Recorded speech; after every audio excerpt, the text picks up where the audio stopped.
Oke, di video kali ini saya ingin memberikan sedikit review match untuk pertandingan dari PSIS Semarang dengan Persik Kediri, di mana PSIS Semarang berhasil memperoleh 3 poin setelah mengalahkan tim tamu Persik Kediri dengan skor 2-1. Jadi sesuai dari preview kemarin, untuk PSIS Semarang yang saya ingin lihat adalah di masalah tekanan dan juga mental. Ya, sedangkan untuk Persik Kediri yang saya ingin lihat adalah di sektor tengah dan juga starting line up. Nah, di pertandingan ini kalau kita lihat dari starting line up-nya PSIS Semarang dulu, ya memang di sini Agius sudah pastinya sangat pusing ya untuk menentukan starting line up. Karena menghadapi Persik Kediri yang notabene sedang dalam perform yang bagus, lalu dari komposisi pemain juga nggak ada masalah. Nah, di sini Agius memang nggak terlalu banyak pilihan untuk menghadapi Persik. Makanya di sini ada Debi Liana yang bermain, lalu Evan Dimas bermain. Ya, sisanya masih ada Haikal, Dewangga, ya seperti biasa masih oke. Tapi untuk sektor penyerangan PSIS Semarang ini sudah ya minus 3 pemain ya. Vitinho cedera, Freitas ini saya nggak tahu kenapa tapi intinya nggak bisa bermain. Dan yang terakhir yang selalu saya masih sering kali bilang ya kehilangan Fortes. Ya, jadi di sini sudah terlihat memang PSIS Semarang di bawah dari Agius nggak terlalu banyak pilihan. Lalu untuk Persik Kediri di pertandingan kali ini ya nggak ada masalah juga ya, kecuali mungkin posisinya Yusuf nggak bisa bermain, di sini digantikan oleh Rangga. Lalu sisanya ya ini Renan Silva, Bayu Otto, Sevalente, lalu ada nama Adi Eko ya sebagai gelandang serang bisa dimainkan semua. Jadi sebetulnya modal dari Persik Kediri datang ke PSIS Semarang ini ya modalnya cukup kuat.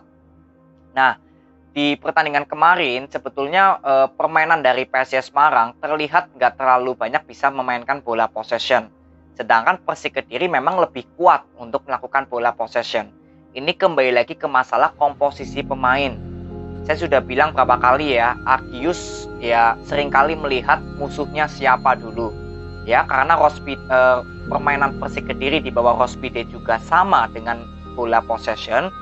Di sini saya bisa maklumi kalau Agius lebih memilih bermain dengan counter attack atau permainan cepat karena dengan minimnya komposisi pemain atau skuad inti yang bisa diturunkan dari PSIS.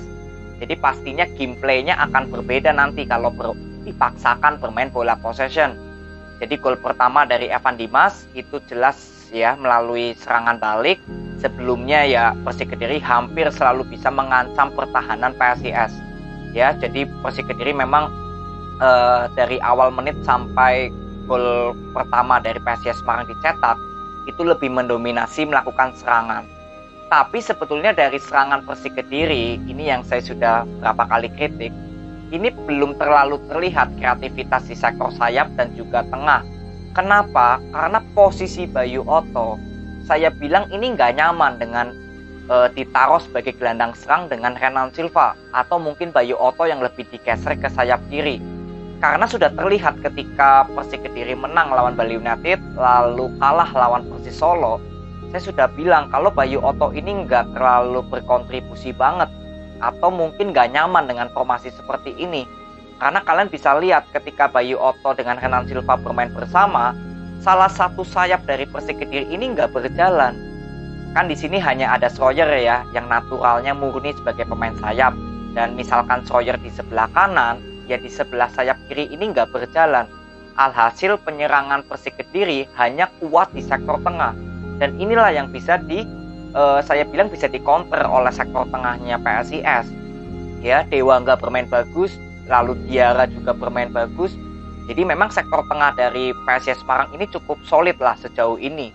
Nah, sebetulnya saya menanti-nantikan di babak kedua apakah Rospide berani melakukan rotasi atau pergantian pemain untuk posisi Bayu Otto atau mungkin Renan Silva atau mungkin sekalipun Sevalente walaupun bermain bagus. Saya ingin lihat berani nggak Rospide melakukan itu.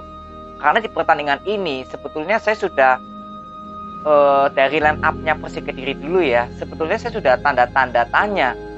Ketika Supriyadi dan Ivan Badim nggak bisa bermain, saya sebetulnya sudah menantikan di preview kemarin ya. Saya sudah bilang kalau saya berharap MK Nafi bisa ditaruh sebagai starting line up. Kenapa? Karena MK Nafi ini di pertandingan sebelumnya ini bisa menciptakan 2 gol yang artinya kepercayaan diri atau perform dari MK Nafi ini lagi bagus-bagusnya. Sama seperti Rian Ardiansyah untuk PSIS Semarang, nggak jauh beda.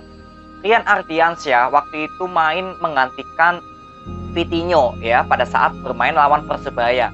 Di situ Rian Ardiansyah walaupun menjadi pemain pengganti itu bermain cukup bagus, bahkan bisa hampir menciptakan gol kemenangan untuk PSIS kalau bolanya nggak kena tiang dari Hernando Ari. Ya, kalian mungkin masih ingat ketika Persebaya Surabaya bertemu PSIS. Artinya apa? Setelah menghadapi Persebaya, setelah itu PSIS menghadapi Arema, Rian Ardiansyah langsung ditaruh di starting line up dan bisa membuktikan membuat 2 gol. Nah, ini kan bukti ya kalau ya mungkin seorang pelatih paham di mana perform pemain ini lagi bagus dan enggak. Memang boleh dibilang MK Nafi ya mungkin ini pemain lokal gitu ya. Jauh berbeda mungkin dengan Flavio, anggapannya Rospide lah untuk pemain depan. Karena kan berapa kali Rospide lebih percaya kepada Flavio ya daripada kepada MK Nafi sebagai starting line up.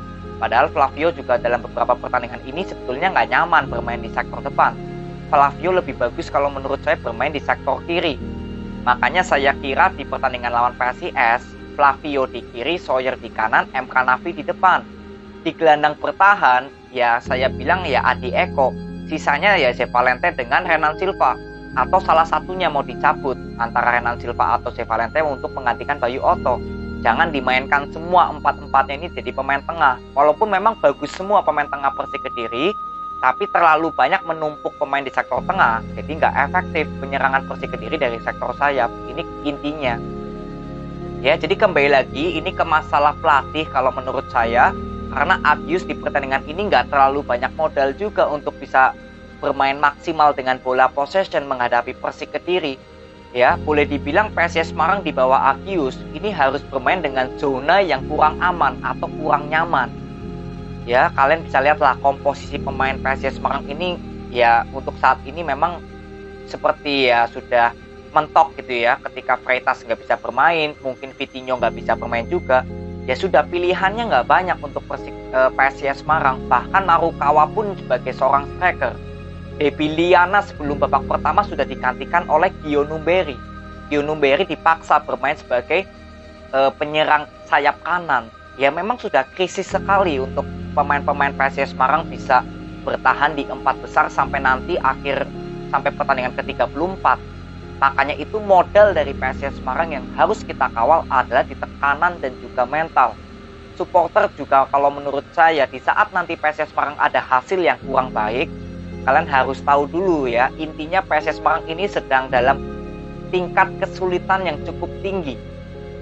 Jadi ketika mungkin nanti PSIS Semarang ada hasil yang imbang atau kalah ya, ini misalkan ya, bagusnya jangan. Nah itu jangan diberikan ya mungkin kritikan-kritikan yang keras.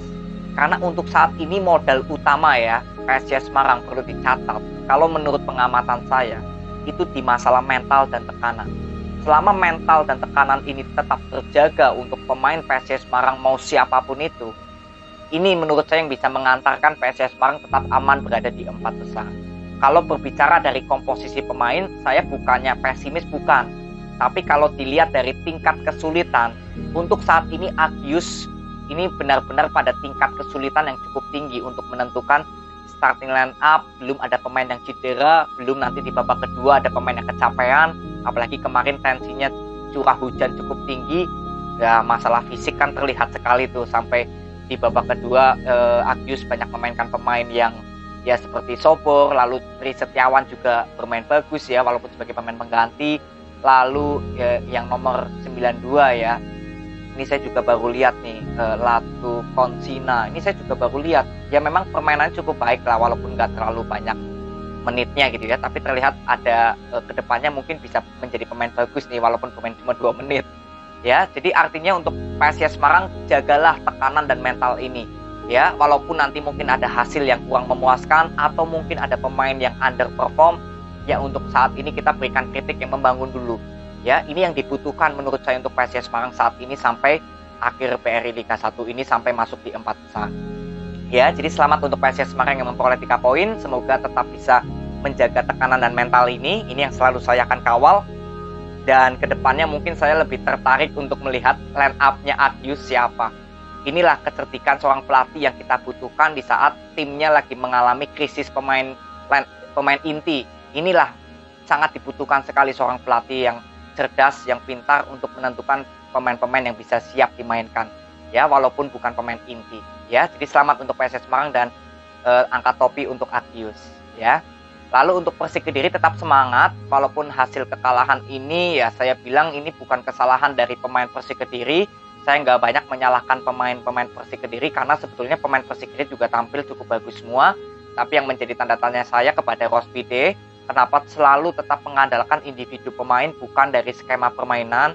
Karena kalau boleh dibilang ketika masuk di babak kedua, ya sebetulnya Persik Kediri juga kuat untuk bermain dengan kecepatan ya, nggak hanya mengandalkan bola possession. Sebelum Zevalente datang, kan Persik Kediri cukup kuat ya bermain dengan tempo cepat. Nah, ini sebetulnya juga bisa menjadi alternatif. Kalau misalkan memang permainan tempo pelan dari Persik Kediri nggak terlalu bisa banyak lagi menciptakan peluang, ya mungkin Zevalente bisa digantikan oleh posisinya Bayu Otto ya. Jadi Zevalente bisa digantikan oleh posisi mungkin Hamdi atau Pahabol yang memang naturalnya di pemain sayap, atau mungkin Flavio digeser ke kiri lalu MK Nafi di depan. Karena ya ini kan kembali lagi ke masalah Rospide, karena Persik Kediri sejauh ini sebetulnya dari masalah komposisi pemain lengkap semua. Lalu dari skema permainan Persik Kediri ini untuk bermain dengan bola possession sudah cukup bagus karena ada Zevalente yang sudah kompak dengan Renan Silva. Tapi di momen tertentu ya mungkin Persik Kediri harus bermain dengan tempo cepat. Itu pun juga bisa karena Persik Kediri sebelum ada Zevalente juga permainannya kan cepatnya cukup bagus ketika Flavio di kiri lalu di depan ada MK Nafi. Itu kan terbukti ya permainan cepat dari Persik Kediri juga cukup konsisten.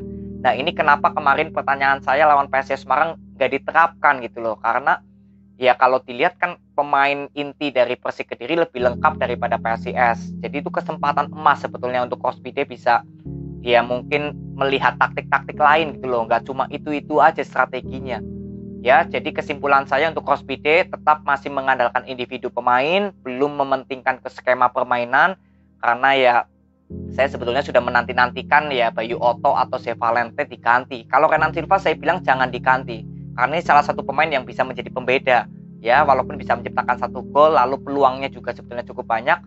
Ya saya menantikan itu Zevalente atau Bayu Otto yang ditarik, tapi justru sampai akhir babak kedua selesai nggak diganti sama sekali salah satu pemain ini.